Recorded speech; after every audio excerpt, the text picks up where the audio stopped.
morning, guys. We are already here and changed over. It's already noon. Everything got rained last night. Everything got almost dry. They almost had everything dried out, and a big cloud of rain came through and just soaked everything. So I threw everything in. That's why I'm a little late kind of getting us in here. But we are set. They are going to they're going to drive the track. They said we were going to race, and so we're going to do our thing here, hopefully make our best pass today. The track, if they can get it prepped good, it's going to be good, and the air is really good. So let's see what we run into. First pass coming up as soon as they can get the track dry.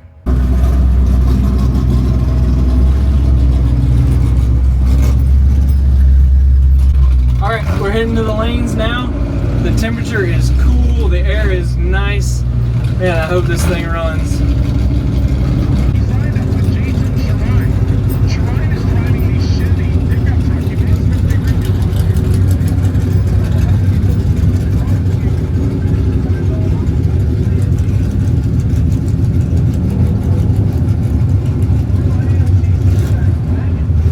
Looks like a good choice. Okay. All right, we're in the lanes, we're ready to go. We're only got a couple pairs ahead of us.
I'm not sure. I don't know.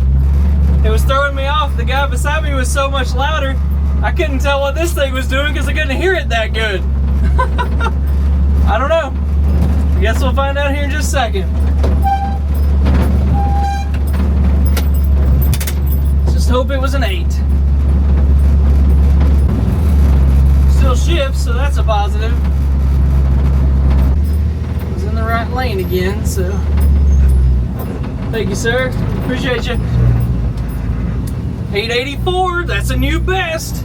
That's Freeman, right? Yep, 884. That's 4 more hundredths. We had that's our best 60 at a 208.60 at 82.15. Greg found some more, man. A little more mile an hour. That's one and done, I think. I think we just finished 6 Smokies.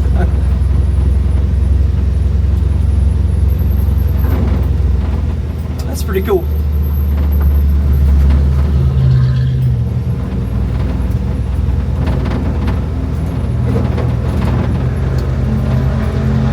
truck had never run at 8 before we came here this week. And we did it every day but one. And that's alright. It's alright. Where's my people at? I'm lost. 884. That was 4 more hundredths with our best 60. Yes.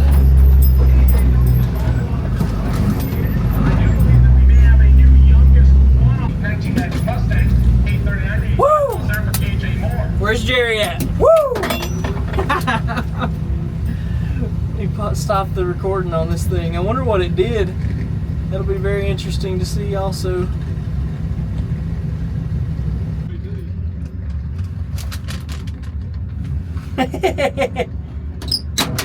Eighty-two point 82.15 best mile an hour. 82.15. That's our best mile an hour. Yep. 884. He was he was so much louder beside me. I couldn't tell what this thing was doing. I couldn't hear it. So I was like, he was running it out a little further than I was, and I thought, is this thing not shifting? So I'm still just like in it, and I'm like looking down to see like what's going on, and then I felt it shift, and then he shifted. I was like, oh, it was him. 884. We're way down in the 8 average. I don't know what we ever averaged out there, but let's load this stuff and talk about going up the road. I'm with you. 195 reaction, decent reaction time compared to my other reaction times. Yeah. All right. 195. 195, yeah. Right. Comparatively, it's a lot better. All right, we're going home. We're officially on the road. There's no route. It's only Google Maps. We've got our AutoCast screen here. We're going home. That's where we're heading. We got about 5.5 hours to get there. We got 5.5 hours to get there. We're just gonna ease on down through here. We gotta fill up with gas, and we've got 311 miles to get to my house. So about 320 miles total when Dad gets back to his house. And man, we averaged out at an 892 average, so we lowered it again this morning. We lowered it this morning, and this truck had never run 8s before Sunday. A week ago today was the first time this thing ever run an 8, and so to finish out with an 890 average, I think last night we looked at it. We were running in the quickest Chevrolet group, which we knew there was no chance of winning, but but it's always interesting to look at it. We were 17th out of 31, so kind of there in the middle a little bit. A lot a handful of those, a lot of those were broke, or not a lot of them, but there was 4 or 5 of those below us that were broke, that didn't even turn in a slip or didn't make it. So I mean, that says a lot in and of itself. So we're just so happy with how this thing's done. Now we're gonna get it on home and just see how it does for this next 300 miles.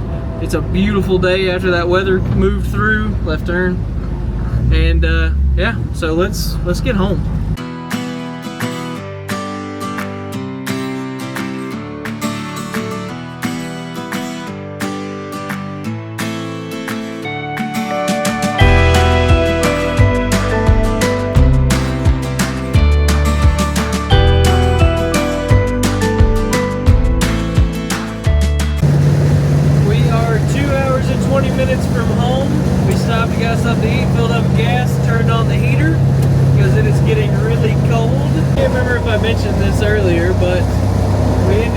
As an average of 892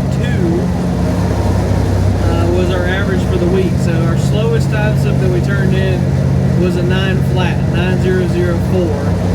That was at Brainerd.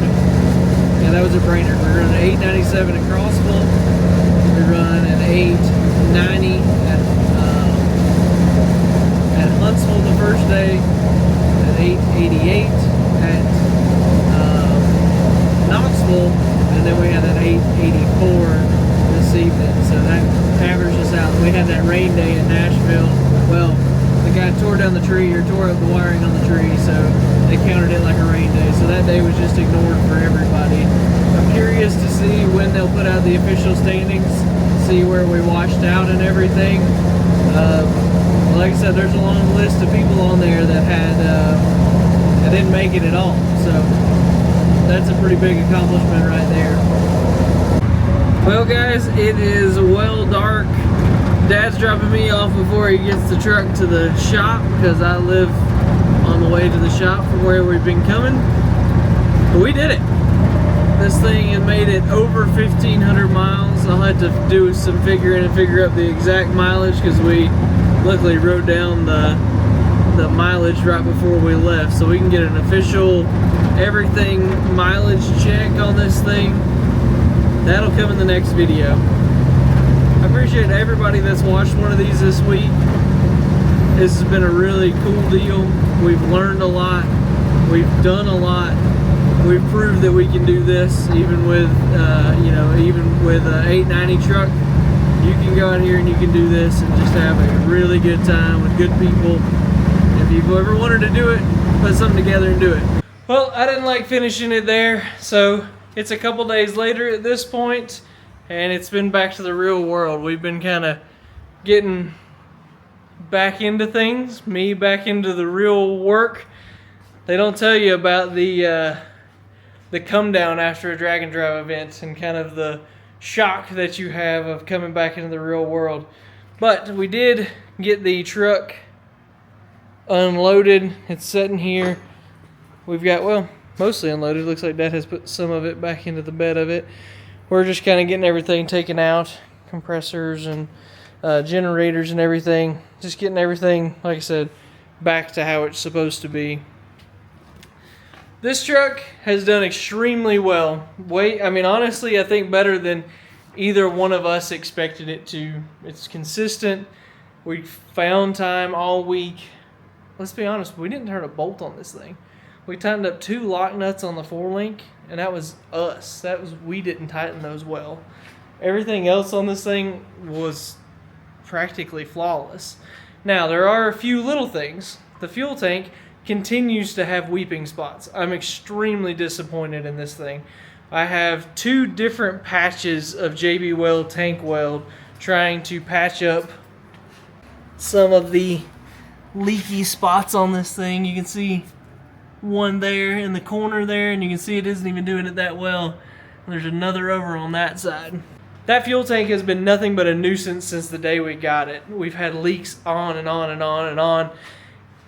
That thing's going away. At some point, I don't know where, I don't know what we're replacing it with yet, that's going away. The other thing that needs to be fixed, the brakes. The brakes are not great. Like, they do okay, but they're not awesome. And we have another caliper that's starting to leak back here on the right hand side. We had one that completely started pouring out of it after Power Tour in 23. Now the other one is already seeping after this trip. I'm just kind of really done with the brakes on this thing too. We kind of went with the cheaper option, and we just can't do that anymore. That's just not going to be acceptable. If anybody has a contact at TBM Brakes, that's what we'd love to put on this thing. Their new street brakes, but I guess we'll see what happens with that. But next video, we're going to come in here. I want to do a kind of a detailed breakdown of what worked, what didn't work, show you some of the stuff, show you a little bit more detail on that fuel tank and some of the stuff that we're going to have to fix in the future. And then after that, it's all hands on deck for that thing. We said that last year, we keep saying that. That car has to go to the racetrack as soon as possible. We have cylinder heads, the engine's ready to go together. We have a few things we need to get done to it. My goal is the first good spring day of 2026, that thing's at the racetrack. It has to happen. So if that sounds interesting to you and continuing to try and make this truck faster and take it on some more drag and drive events, subscribe. That's the only way you're going to see it. Long form videos going out every week for this truck, for that car, for my C10 truck, for the Galaxy, all these things that we have to work on. There's plenty of stuff to do, and we'll continue to do it here on Shift Points. Hit subscribe, follow us on Instagram and Facebook. That's what lets us do this. It lets us work with really cool companies like QA1, where we put this 4-link in this thing, which performed flawlessly. I cannot tell you how well this thing rides now, how well that performed, and it did exactly what we wanted it to do when we set out to do that work. So make sure you hit subscribe. Make sure you come back, because there's way more things that we have to do here at Shift Points. This is going to become our drag and drive truck. I'm hoping to at least do one next year, even if it's a short one. And then, like I said, all hands on deck. 55, big block, Lenco, Dana 60 at the racetrack as soon as possible. We'll see you guys next week.